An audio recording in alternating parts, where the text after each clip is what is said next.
Hello. Life has a way of throwing curveballs when we least expect it, right? A tough day at work, a last minute request that disrupts our plans, or just waking up feeling off and not knowing why. But what if I told you that there is a way to handle those moments with strength and clarity, no matter how chaotic life gets? Now, emotional resilience isn't just a skill, it's necessary to thriving in a world where that constantly is pulling us in different directions, sometimes what feels like all at one time. When you cultivate resilience, you're not just managing stress, you're creating a foundation for navigating life with grace, focus, and confidence. Hello, I'm Leslie Gadet, self care strategist for high achieving women like you, women who are ambitious, purpose driven, and determined to create a life that feels both successful and fulfilling without feeling like you're being pulled in a million directions. Today, we're going to explore 4 key aspects of emotional resilience. First, we'll define what emotional resilience is. Second, we'll discuss why it matters, especially for high achieving women balancing so much in their lives. Third, we'll look at some of the symptoms that indicate a need for resilience building. And finally, I'll share practical strategies to help you strengthen it in your daily life. So let's start with emotional resilience and what it actually is. It's your ability to navigate challenges, to handle stress, and recover from setbacks without feeling completely overwhelmed. Simple as that. It's not about avoiding stress altogether because we can't, right? That's just life. Life happens. That is really an unrealistic way to look at it because we live in such a busy, high pressured world. But instead, it's really about you having that support, the supportive coping skills, which help you respond to stress in ways that protect your energy and your mindset, which allows you to approach your situations that are going on around you with clarity, focus, and purpose. Think about it this way. Imagine a day when everything seems to hit all at once. Your to-do list feels endless. Maybe your kids need more attention than usual, and a last-minute work request comes in that you weren't expecting, and that is all threatening to derail your well-thought-out plans for your day. Without emotional resilience, it's really easy to feel like you're drowning, leaving you reacting impulsively or you shutting down entirely. But with emotional resilience, you have the tools to pause, breathe, and prioritize. It's what allows you to decide what needs my attention most right now and what can wait. Instead of letting the chaos dictate your actions, you're able to respond more thoughtfully and stay in control of your energy and your focus. And this is why emotional resilience isn't just a skill. It's a foundational part of maintaining your well being and navigating life's complexities with confidence. So let's move into why it matters, because I know this is really important to not only know what it is, but actually know why it even matters to be self aware. As high achieving women, we often wear many hats, right? Business owner, perhaps you're a leader in your community, you're maybe a life partner, a mentor, a friend, you're a mom. Um, uh, when I say life partner, or you might be a partner in business, even married, you could have a significant other, or, you have parents that are aging and you're taking care of them. And sometimes all of the above in the same day. So it's no wonder that the weight of these roles can really feel overwhelming at times. You might actually think like everything is great. What's wrong with me? And there's nothing wrong with you. It just really means that maybe you're just feeling a little bit out of alignment and just taking back that step. Because the thing is, when emotional resilience isn't part of the equation, this balancing act can really lead to more emotional exhaustion or decision fatigue. And you might find yourself second guessing your choices that you normally make every day with confidence, or by instead feeling drained even before your day begins. So without having this really important, I believe, skill set around your emotions, the constant juggling of your responsibilities can really make it harder to stay fully present, to prioritize your tasks effectively, and to show up as your best self for the things and the people that matter most to you. So, really, emotional resilience is the key to navigating these demands with clarity and strength. And it's what allows you to take a step back, to assess your options, and really to respond thoughtfully rather than reacting impulsively, or feeling stuck. So again, imagine for a second you have the capacity to manage challenges without them derailing your energy or your focus, and without them derailing, again, a well thought out plan for your day. Whether that's responding to a last minute work request or supporting a friend through a tough time, your resilience will empower you to maintain your energy, to make clear decisions, and to stay aligned with what really is truly important to you. When you strengthen your emotional resilience, you're not just managing the stresses in your life, you're actually equipping yourself with tools to thrive in every area of your life. So now I want to transition into symptoms that may indicate a need for resilience building. And I'm going to talk about some of these symptoms for a moment, which can get really overlooked, not realizing that there is a bigger underlying issue going on. If you've been following me for a while, you know I've talked a lot about burnout. It's so important. And I've talked about the early warning signs or symptoms, if you will, if you're looking at symptoms. And I've realized that most people don't even recognize that they're headed for burnout because they're singularly focused on the symptom at hand. For example, I talked to somebody recently who said, as we were talking more, I was on her show, her podcast, and as we were talking more and we started talking about some of the symptoms of burnout, she realized, she said, I actually feel like I've been going through burnout and I didn't recognize it. I was always just looking at it as having an off day. So that off day really can have underlying factors to it. So we often look at sometimes symptoms as the real what's going on with us, and not looking at the root cause. So another one would be like you might feel overly tired or exhausted one day and you chalk it up to not getting enough sleep the night before, but not really maybe realizing that not that the that it might not be the only reason for you feeling exhausted. In other words, it could be that you've been burning the candle at both ends of the candle for several days, maybe even weeks, and not realizing how it has now caught up to you, hence the sleepless night before. Another common one is feeling like little things that wouldn't usually bother you now become monumental. Maybe it's the laundry piling up, or an email from a work colleague or someone that asking for something last minute. Now, on a good day, these might barely register, but when you are feeling stretched too thin emotionally, they feel like the straw that breaks the camel's back. And let's not forget the mental fog, trouble focusing, forgetting small things, or even feeling like your brain is constantly going, like it's constantly spinning, but you're getting nowhere. And it's that sense of, where did the time go today? Where it's without really being able to pinpoint what you've accomplished. You know that you did a lot of stuff, but you're not sure what. And it's that scattered feeling that can often be a sign that your emotional reserves are running on empty. Or maybe you feel like you're stuck in reactive mode, constantly putting out fires and responding to whatever pops up instead of proactively managing your time and energy, and you're draining yourself. And that's exhausting and can leave you feeling like life is happening to you rather than being something that you're actively shaping, right? So you hear the term like life happens for you. Life either happens to you or it happens for you. Life happening to you means that you're just kind of letting life come and go as it pleases. Things come and go as they please. And you're just kind of, dodging bullets, and you're going like this, and you're just, going through your day, you're going through the motions and trying to figure things out as these darts are coming at you.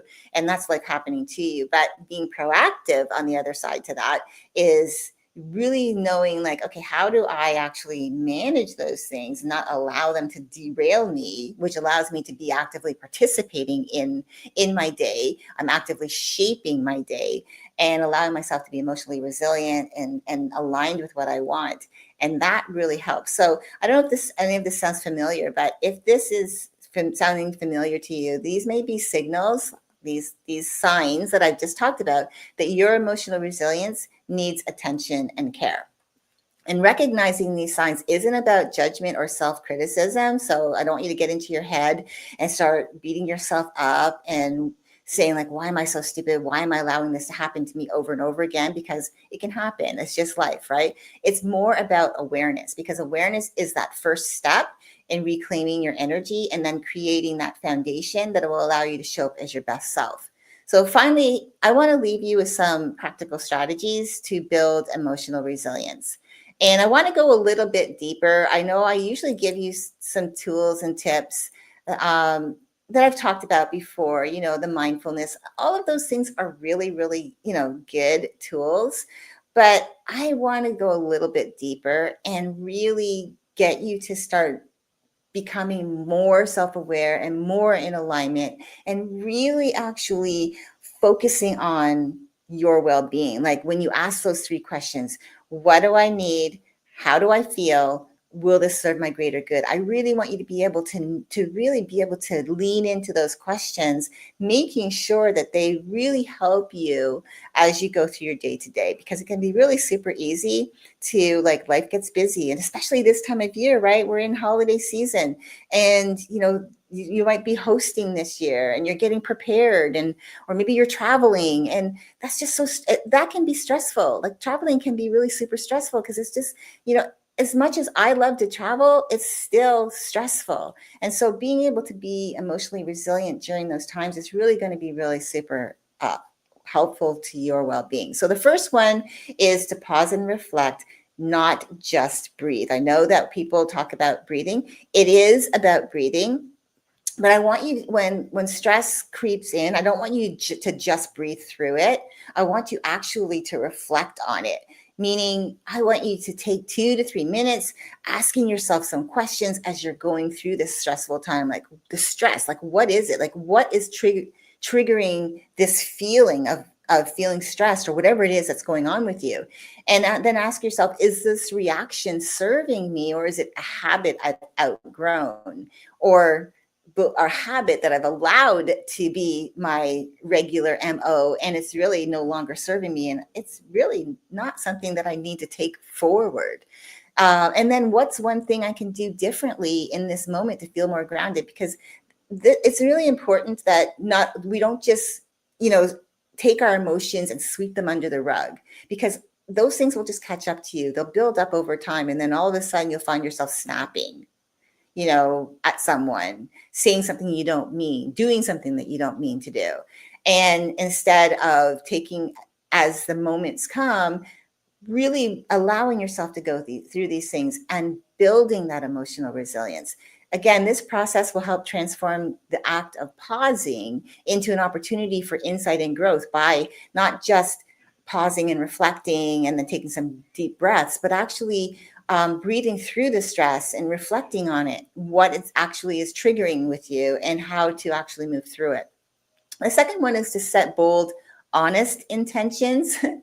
When I say honest intentions, it's really about, I know we set intentions, we want how our days to go, but really being, to be mindful about starting your day with a question that goes beyond what you want to achieve and tap into how you want to feel through that day. So that's when I say setting a bold, honest intention, like not just what you want to do, but how you want to feel, not just what you want to achieve, but really how you want to feel when you do that. So how do I want to show up emotionally today? It could be a great question for you to ask yourself, because if you have meetings today, as an example, how do you want to show up in those meetings emotionally? Because, you know, you're dealing with somebody else's personality and their opinions and how their perception on things. So how do you want to show up emotionally? And can you, so that you can actually say, you know what, I really, maybe there's going to be a person in the meeting that kind of triggers you a little, but maybe you can say, I actually want to step back and just allow myself to understand their perspective a little bit more, like listen a little bit closer, and just to really see if I can understand where they're coming from. Another question would be like, what's one boundary I can honor to protect my energy today? And where am I willing to challenge a belief or habit that's holding me back? Because, and what these questions can do is really to encourage you to align your actions with your deeper values. So again, setting those bold but very healthy and honest intentions on how you want to show up in your world today. The third one is mindfulness. Again, I've talked about that, but mindfulness that pushes your comfort zone. It's because it's not just about those quiet moments. I don't want it to be just about those quiet moments. I want it to be more for you, and this is what I do for myself. It's also about paying attention to the discomfort. right? Being open to it. And again, it's like going back to the first one, is like going through and allowing yourself to be in it, to feel it, to understand why you feel a certain way, what's been going on, what's triggering it. And so when the next, like for when this happens to you, the next time you feel overwhelmed, as an example, resist the urge to distract yourself from that overwhelmed feeling, right? Instead, sit with that discomfort for a few minutes and notice what comes up for you, like what you're thinking, how you're feeling, maybe physical sensations. And then to go further than that, journal it out, because what journaling will help you do is discover patterns that you weren't aware of. One of the things I do with clients and people that I've actually shared my tool with is the emotional triggers tracker. And really that's about becoming aware about how you show up when something triggers you, like how you respond to things, and you write it down. Because a lot of the time, if we don't write it down, a week from now, we're not going to remember exactly to the T what we were feeling, what we were thinking, all of that, what happened. It's just not going to happen, because life happens to us every day. Like life is happening for us every day. So we go through different experiences, maybe some that are similar. So you might not really get the full picture. So it's when you can take that time to write it down, like in the moment, who was there, what happened, how did you feel, how did you respond, and not judging yourself, allowing yourself to do this and do it for like a 7-day period. And there's a whole process. And if you're interested in getting that tool, let me know. Just DM me and I can send it to you.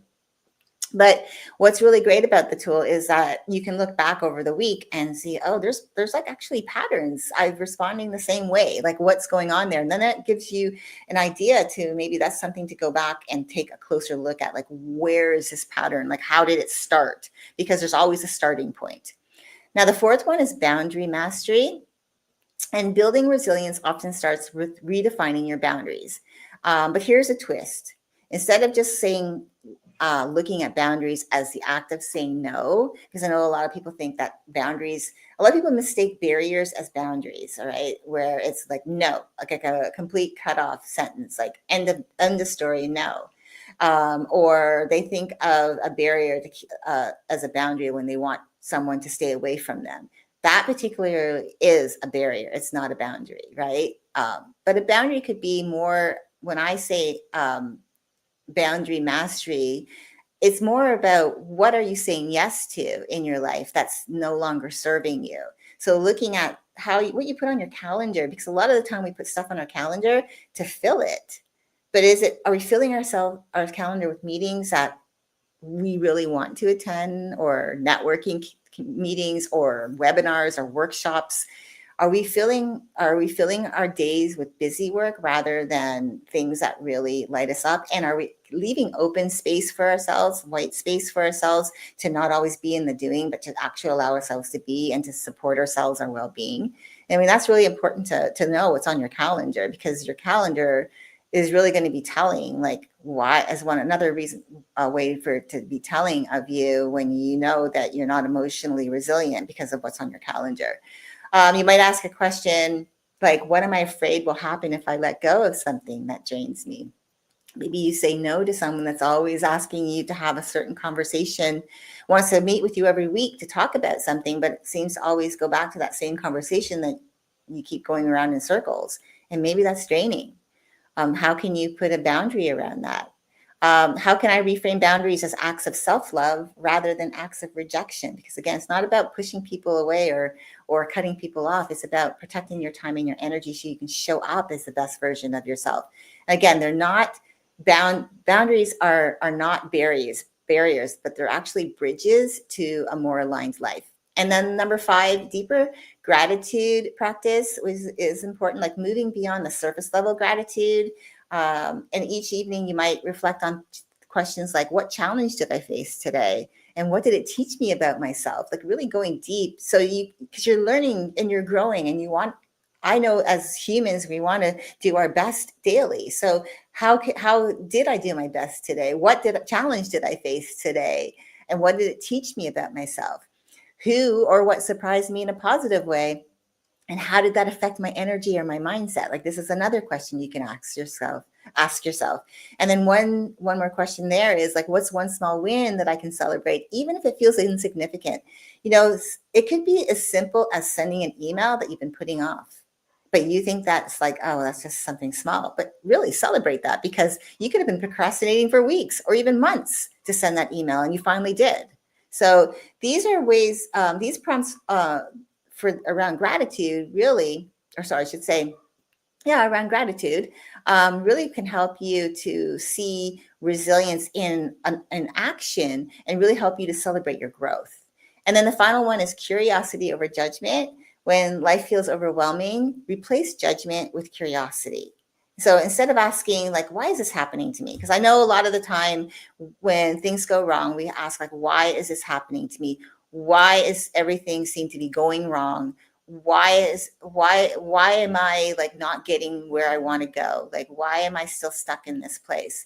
You know, we always look at the negative. Instead, you could look at it and flip it to say, what is this moment teaching me? Right? Get curious over it, because there could be a teaching moment within something that's happening in your life. And it could be a good thing, because hindsight is 2020, right? And you know how I'm sure in your life that there was an opportunity that you wanted. You wanted it so badly and you didn't get it.